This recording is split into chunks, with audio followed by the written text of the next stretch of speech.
La presidenta de México, Claudia Sheinbaum, confirmó la visita a los consulados de México en los Estados Unidos por parte de la Agencia de Transformación Digital para verificar que se cumplan los programas de agilización de trámites.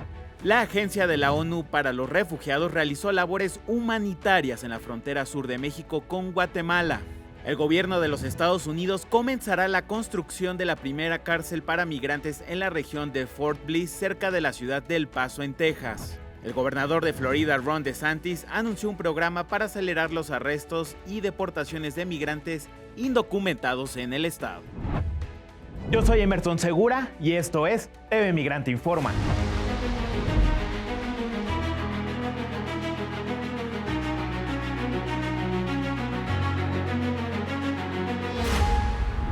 El actor y arquitecto mexicano Carlos Diez tuvo el valor de pausar el mundo de los planos y diseños de edificios para migrar hacia los reflectores del cine, dando inicio a una nueva etapa en su vida con su participación en el filme Cónclave, película multinominada a los premios Oscar. Vamos a ver.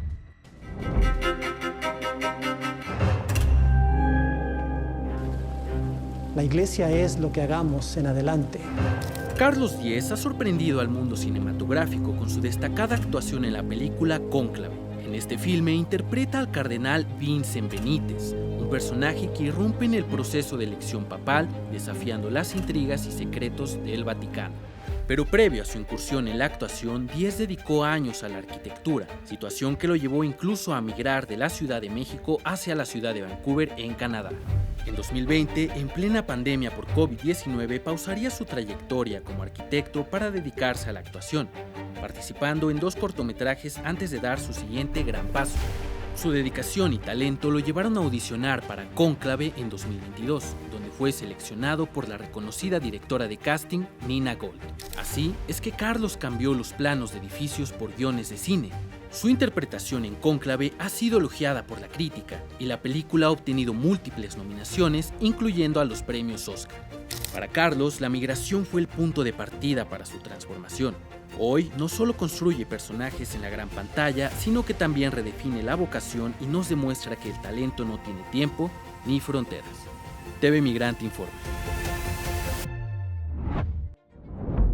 Y justamente para ahondar sobre esto, me da muchísimo gusto enlazarme con Carlos Diez. ¿Qué tal, Carlos? Bienvenido a TV Migrante Informa. Gracias, muchas gracias por la invitación.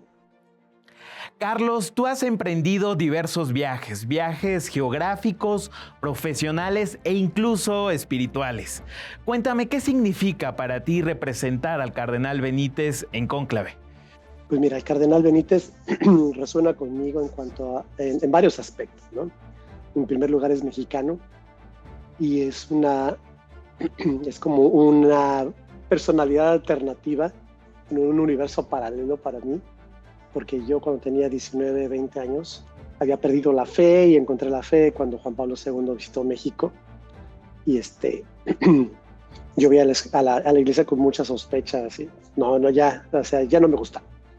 Y cuando va Juan Pablo II a México, yo dije, bueno, a ver, este señor, este sacerdote, ¿qué tiene que decir? O sea, ¿qué le va a decir a tanta gente, ¿no? Y llega y cada sermón es una denuncia en contra de la opresión de los obreros, en contra de la corrupción en los gobiernos, no solamente en México, sino en toda América Latina y en general para todo el mundo, porque el Papa nunca habla solamente para un grupo específico, siempre habla en cuestiones universales. Y su valor de venir a América Latina y hablar de las injusticias en América Latina, a mí me llamó mucho la atención. Entonces, cuando dije, debe haber algo más en lo que es la religión, la espiritualidad, que nada más rezo, ¿no? Debe haber algo más. Entonces, comenzó mi exploración y encontré a Dios. Y lo encontré así como no sé si has leído Siddhartha de Hermann Hesse, ¿no? Que encuentra el Om en la quietud y todo eso, y es como dice la Biblia, cuando buscan a Dios en el terremoto, en el trueno y todo eso, lo encuentran a final de cuentas en la brisa, ¿no? En la brisa suave, en la paz y en la armonía y demás, ¿no? Entonces yo estaba así súper metido en eso, y dije, no, sí, voy a cambiar el mundo, voy a hacer todo, y un pincelazo así, ¡zas!, ¿no? Voy a ser misionero. Mi profesor de filosofía en la prepa me dice, tú tranquilo, o sea, yo te conozco, no creo que seas así como material para ser sacerdote, pero no necesariamente tienes que ser sacerdote para servir a la iglesia, ¿no? Es que explora, vive, termina tu carrera de arquitectura y después ves qué onda, ¿no? Entonces, en ese inter, leí la vida de San Francisco de Asís, un santo, una persona súper espiritual que encuentra a Dios en la persona de la naturaleza. Entonces, 30 años más adelante, cuando viene este rol y una descripción, primero viene el rol físicamente, lo describen, y mi agente dice, este eres tú, o sea, es raza mixta, delgado, con una voz diferente y demás. Y ya cuando lo leí, dije, caray, después hice la primera audición, leí el libro y dije, este es mi alter ego, ¿no? Que quería ser. Y eso me atrayó mucho del personaje. Si me permites, dentro de mi experiencia como inmigrante, yo estudié arquitectura en México, yo trabajé en México por 15 años antes de emigrar a Canadá. Tuve experiencia en proyectos industriales, residenciales, en despachos de renombre, en constructoras muy grandes, en organizaciones muy bien estructuradas, en organizaciones que eran un desastre. Entonces, cuando llego a Canadá, tengo mucha experiencia de diseño y honestamente los arquitectos, no solamente en México, sino todo en América Latina, tenemos ese feeling por el diseño que aquí en Canadá no hay en general. Es raro encontrar un arquitecto canadiense que tiene esa habilidad. Entonces lo ven a uno con sospecha. Así como que, pues, ¿tú qué puedes hacer, no? Y ya cuando haces un diseño bien padre, dicen, pues sí, pero es que no lo sabes construir. Pues no, yo no, pero el constructor sí, ¿no? Y puedo aprender. Entonces a través del tiempo tienes que probar tu valía, ¿sí? Como diseñador, afortunadamente donde estoy trabajando, principalmente estoy del lado de diseño. Hay gente que está especializada en construcción, detalles constructivos y todo eso, y eso es muy padre. Cuando cada quien jala parejo, todos son parte del equipo y todos nos ayudamos. Eso es lo mejor. Y en el set de filmación eso se siente. Sin embargo, en la trama de la película no. O sea, cada quien quiere jalar agua para su molino, cada quien tiene su grupo, su favorito y todo eso, por diferentes motivos, muy motivadores algunos meramente ideológicos. Pero sí, es muy interesante llegar así. Y en la película me trajeron exactamente como actor desconocido por lo mismo. Fue la intención de un principio de los productores y del director y de la directora de casting, traer a alguien desconocido para que la gente dijera, igual, así como que quién es, y lo descarte, ¿no? O no le presten tanta atención. Y después, conforme la trama, se ve que esta es la sazón del caldo, tal vez, en ciertos aspectos, ¿no? Carlos, el Cardenal Benítez es un personaje que irrumpe e incomoda, es un outsider que pone en jaque justamente los pactos y las complicidades en la sucesión papal. ¿Qué reflexión hace sobre esto? Hay un detalle fundamental que te da una pista por qué está Benítez ahí. ¿Por qué no aceptó el Papa ciertas peticiones de cambio y todo eso? En las primeras escenas hay un tablero de ajedrez. Y eso mucha gente lo pasa por alto. Dice, es un hobby. No. O sea, Benítez está por una razón. Benítez por eso lo hicieron cardenal. Todo está ahí. Como tú dices, exactamente, él viene a romper. En inglés dicen, es la llave que le arrojaron en la máquina, ¿no? Tienes una máquina funcionando bien, agarras una llave de lo que sea, la avientas y todo se va al cuas, ¿no? Y eso es por eso está él ahí. Y por eso cuando llega todo el mundo, o sea, pues dicen otro más, ¿no? Otro más en la competencia. ¿Y quién es? ¿Sí? Pero te puedo decir que Benítez, siendo misionero, entonces su objetivo es llegar, cumplir con su cometido como cardenal y regresar a sus misiones. Tiene mucho que hacer, ¿no? Entonces, ese es su objetivo. Y dentro de todo eso, que ve los juegos de poder y dice, pues es que para mí el bueno es este. Y es y todo, y pase lo que pase, y aunque vayan y le pidan, dice no. Y se mantiene firme. Entonces, sí es una disrupción, pero algunos lo subestiman, otros lo siguen viendo siempre con sospecha. Y eso, eso agrega, ¿no? al juego de todo esto. Incluso No sé si esté bien decir, tú puedes verlo desde diferentes ópticas, que incluso durante la película hay un momento en que dice Lawrence, seguramente es un impostor. Claro.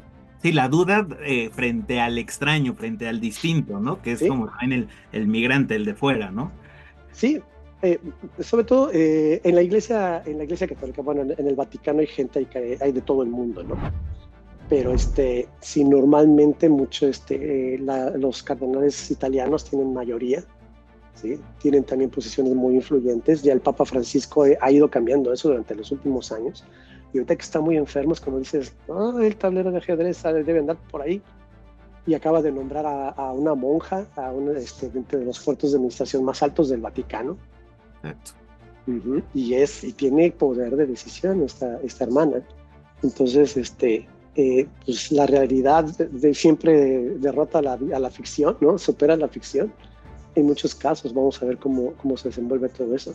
Pero sí, el venir de fuera, el venir alguien más que no tiene experiencia en lo que es la dinámica de política y de diplomacia y todo dentro del Vaticano, pues eso los hace verlo con sospecha y con cierto desdén, a lo mejor, desde la gente que está en los escalones más altos, tanto que ni siquiera lo consideran, ¿no? Pero sí, es como que aquí está, bueno, pues ya ni modo, a ver si nos lo ganamos, a ver qué. Pero sí es muy interesante dentro de... Y Carlos, ¿por qué son importantes los mensajes, por ejemplo, del cardenal Benítez en los tiempos que corren? Me refiero justamente a los discursos de odio y de racismo que vemos. Bueno, es súper importante porque esta película habla sobre varios aspectos de la fe, ¿no? La duda, la incertidumbre, ¿sí? Y después cómo debes de tener esos saltos de fe. Debes tener fe en que lo que haces es lo correcto, ¿sí? Pero no así de impulso. Hay una reflexión, hay una meditación, ¿sí? No se menciona porque es prácticamente por default la gente que está en el cónclave. ¿Por qué están encerrados tanto tiempo? ¿Por qué están en silencio? ¿Por qué tardan tanto en emitir cada voto? Porque es un proceso de reflexión, porque es un proceso de oración, ¿sí? Incluso hay un momento, no spoilers, en que entra una brisa, y esa brisa es una alusión también a lo que es el Espíritu Santo, que se supone que es el que debe inspirar a los cardenales.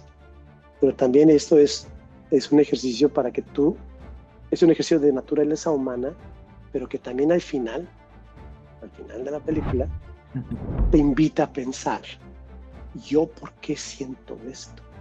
¿Yo por qué reacciono de esta forma ante estas revelaciones? ¿Sí? No es nada más el pum, reaccionar, pum, no, es ¿por qué? ¿Por qué? ¿Por qué me siento así? ¿Por qué pienso yo esto? Entonces es una invitación también, y como dice Benítez, ¿no? La lucha está aquí dentro de ti, donde tú debes de superar esos impulsos agresivos, esos impulsos de censura, esos impulsos de divisionismo, para encontrar algo mejor, para encontrar algo superior, y sobre todo siendo religioso, ¿no? Y en este caso podemos, yo diría, extrapolar el mensaje de que no solamente religiosos, es siempre cuando tienes una posición de autoridad, cuando tienes una posición de influencia, ¿sí? Es tu influencia, es tu autoridad derivada solamente de impulsos, del temor, o de un amor y de una reflexión y de algo que te nace del alma, pero de una forma meditada, donde contemplas, meditas, razonas y pones toda la luz de tu fe o de los principios de esa institución que estás tú representando. Muchas gracias, Carlos, por estar aquí en TV Migrante Informa. Buen día. Saludos a todos tus radioescuchas, a todos tus televidentes. Que tengan un increíble 2025.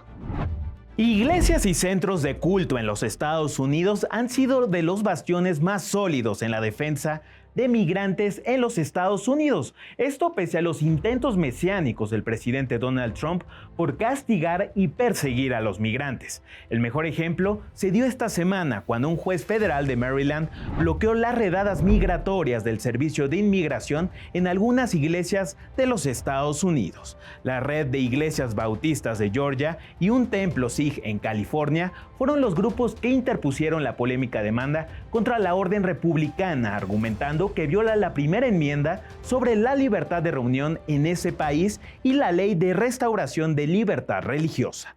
Los abogados de los grupos demandantes coincidieron en que la nueva directiva del Departamento de Seguridad Nacional se ha alejado de una política que el gobierno de los Estados Unidos ha mantenido durante décadas. Esto en contra de los operativos de inmigración en áreas protegidas o lugares sensibles. La medida de la Casa Blanca permanecerá bloqueada mientras se realiza el proceso de impugnación, lo que la convertiría en una gran victoria para las organizaciones religiosas que se han propuesto desafiar a Trump y su plan de expulsiones masivas. Pero el escenario político planteado por las leyes migratorias de Trump también ha provocado que obispos de México y de Estados Unidos se reunieran en la ciudad de San Antonio, Texas, para analizar la situación de la población migrante ante las acciones de la Casa Blanca con la comunidad. Por parte de México estuvieron presentes los obispos de Nuevo León, Tamaulipas, Coahuila y Chihuahua. Hay que señalar que tras la militarización de la frontera por parte de los Estados Unidos y la amenaza de deportaciones y detenciones en los albergues que apoya la Iglesia Católica, se ha visto una notable reducción en la llegada de migrantes hacia los municipios fronterizos del lado mexicano.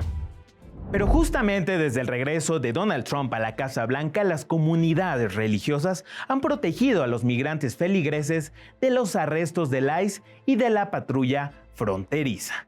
Hay que señalar que ejemplo de ello han sido las medidas implementadas por la Arquidiócesis de Houston, quienes han brindado información a los indocumentados y diseñado planes en caso de que se presenten los agentes migratorios. En respuesta a la orden ejecutiva del magnate republicano, más de 1,000 pastores evangélicos de Texas han dirigido una carta solicitando compasión en las deportaciones. La comunidad religiosa también ha solicitado una reforma al sistema migratorio, esto con el fin de exigir un proceso justo para la legalización de indocumentados sin antecedentes criminales que hayan ingresado al país antes de enero de 2020.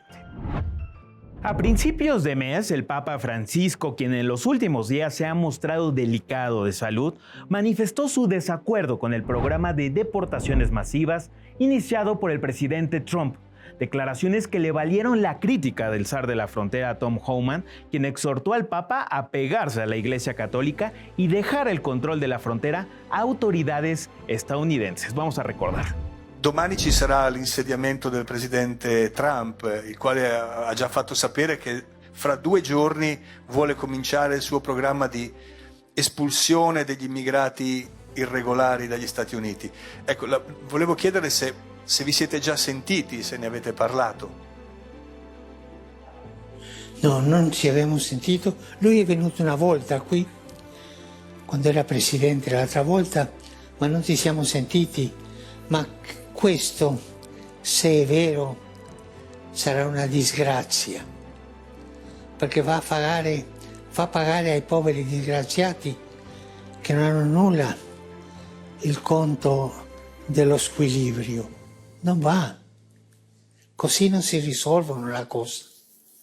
Così non si risolvono.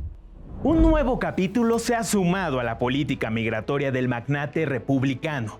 Desde la oficina oval, el mandatario estadounidense lanzó una nueva ofensiva en contra de la migración irregular. Esto al poner prácticamente a la venta una nueva vía para la residencia permanente en los Estados Unidos. Se trata de la Gold Card o visa dorada, una tarjeta ofrecida por $5 millones a millonarios extranjeros. Esta medida representa una ruta para obtener la añorada ciudadanía estadounidense. Vamos a escuchar lo que dijo Donald Trump.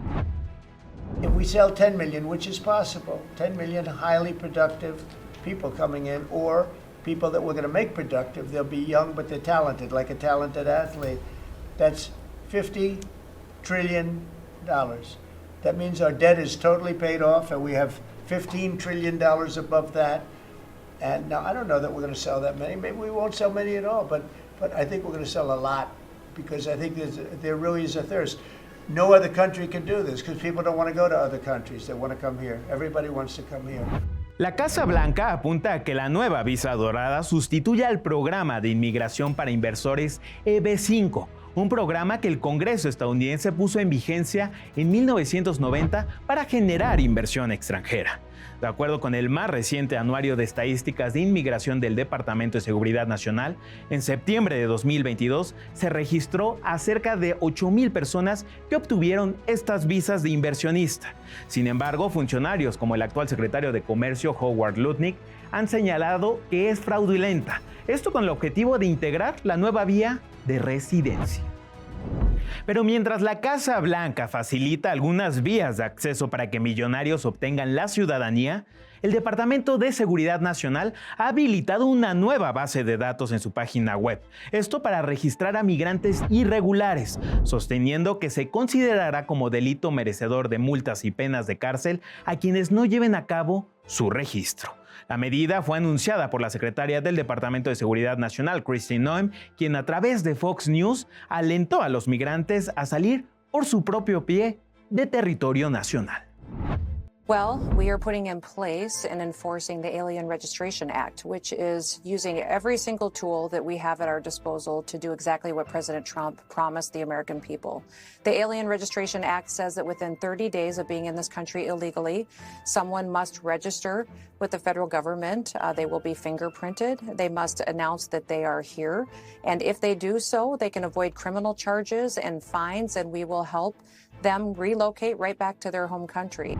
La nueva norma orilla a los migrantes a aportar sus datos personales, dirección y huellas dactilares en un plazo no mayor a los 30 días desde su ingreso a los Estados Unidos. Antes de esta medida, la entrada y la permanencia en ese país era considerada solo como una infracción administrativa. Esta nueva disposición afectará a todos los mayores de 14 años que nunca hayan reportado su presencia en los Estados Unidos, endureciendo así un ya reforzado aparato de criminalización hacia los migrantes. Redadas, detenciones y encarcelamientos han sido los ingredientes de la política criminalizadora de Washington, con los cuales planea habilitar al menos 10 centros de detención de migrantes en bases militares de ese país. El documento, que fue enviado por Juliana Blackwell, secretaria ejecutiva interina del Departamento de Seguridad Nacional, señaló que esto es para ampliar el papel del ejército en la aplicación de leyes migratorias. Durante la edición número 75 del Festival Internacional de Cine de Berlín, el largometraje mexicano El Diablo Fuma, de los directores Ernesto Martínez Bucio y Karen Plata, destacó entre los diversos filmes internacionales, invitándonos a realizar un viaje entre texturas y recuerdos de la infancia. Vamos a ver la siguiente nota.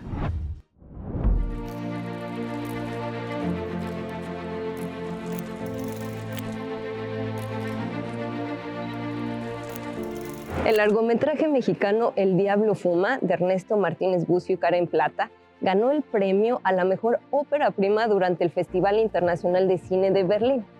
Este año la Berlinale celebró su 75 aniversario y este film formó parte de una nueva sección, la sección de perspectivas, una que busca precisamente descubrir y apoyar a excepcionales debutantes de largometraje en todo el mundo.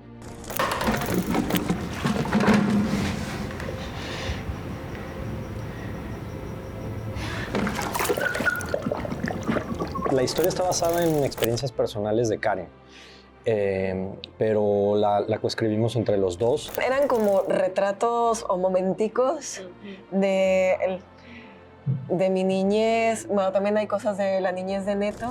Ernesto y Karen partieron de sus propios miedos, de sus recuerdos de la niñez, y lo tradujeron en esta historia que explora la relación entre 5 hermanos que tienen que enfrentar esos miedos solos, en una casa convertida en fortaleza, de padres ausentes. Mierda. Esas son de Vane, porque esta es la que necesita Vane. Es una película donde sí hay un miedo al otro, un miedo a ser vistos desde fuera, ¿no? Entonces, los niños no viven el miedo como temblando, ¿no?